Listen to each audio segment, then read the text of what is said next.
Good morning friends, दोस्तों सभी और देश में, विदेश में, बांग्लादेश में, पाकिस्तान में, हिंदुस्तान की पार्लियामेंट में त्राही मची हुई। गुड गवर्नेंस का अभाव। Good governance begins from home. It is a matter of shame, utter shame, that not even a single Resident Welfare Association, AOA, Apartment Owner Association, has shown sign of good governance anywhere in our country as well as in other countries. Her RWA में, हर apartment owners association में गुटबाजी है और मात्र 10% के पास नेतृत्व होता है। 5% एक गुट में होते हैं और 5% दूसरे गुट में होते हैं और वे सभी 90% परेशान कर रहे हैं। और ये हो इसलिए रहा है कि वोटिंग परसेंट 50% रहता है।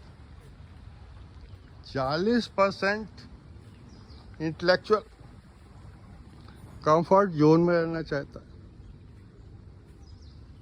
पूरी मुसीबत किसी भी समाज में या किसी भी सोसाइटी में या किसी भी देश में इसी कारण से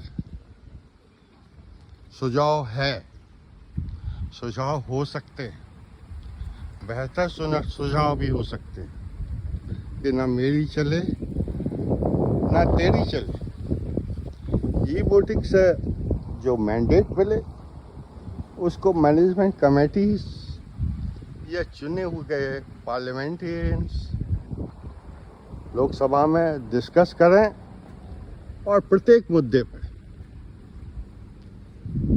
जिस पर भी 51% ऑफ द पॉपुलेशन का मैंडेट मिल जाए, ईमानदारी से उसको एग्जीक्यूट कर। 51% का मतलब क्या हुआ?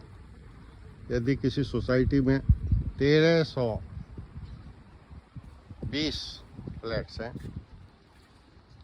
तो इसके आधे कितने हुए? 661। तो 661 मत किसी मुद्दे पर पक्ष में पड़े तब तक इंतजार करे रेजिडेंट वेलफेयर एसोसिएशन, और जब ये मैंडेट मिल जाए तो उसको एग्जीक्यूट करे। जल्दबाजी क्या, दादागिरी करने की आवश्यकता क्या? तो सुझाव ये है कि सोसाइटी के बायलॉज में ई वोटिंग मैनेजमेंट कमेटी को चुनने के लिए, दिन प्रतिदिन के डिसीजन लेने के लिए लागू हो। और ये भी संभव है कुछ दिनों बाद। अभी तो एक व्यक्ति एक वोट की बात हम करते हैं। आने वाले समय में दुनिया को स्वर्ग बनाने के लिए मेरिट का भी सम्मान करना पड़ेगा। मेरा मानना यह है, एक वोट तो सभी को दीजिए, मगर किसी की परफॉर्मेंस, किसी की एजुकेशन पूर्ण है तो उसका एक वोट 2 के बराबर माना जाना चाहिए। और जो शीर्ष पदों पर बैठे हुए व्यक्ति हैं उनका 1 के बदले 5 वोट माना जाए, और जिनको नोबेल प्राइज मिला हो या और कोई सम्मान मिला हो, उनका एक की जगह 10 का वोट माना जाना चाहिए। अब ई वोटिंग में स्वीकारता न होने का कारण वर्तमान में जो दिखाई देता है वह ये है कि जिनको इम्प्लीमेंट करना, जिनको जीवीएम बुलाकर बाईलॉज में संशोधन करना, उनके तोते उड़ जाते हैं। वो सोचते हैं कि अरे हमारी दादागिरी तो चल नहीं पाएगी। अरे भाई, हमने तो नेतागिरी को और सोशल सेवा को एक माध्यम बना रखा है कि कैसे शोषण करें, कैसे पावर अपने हाथ में रखें, कैसे दूसरों को दिखाएं कि हमारी ही चलेगी।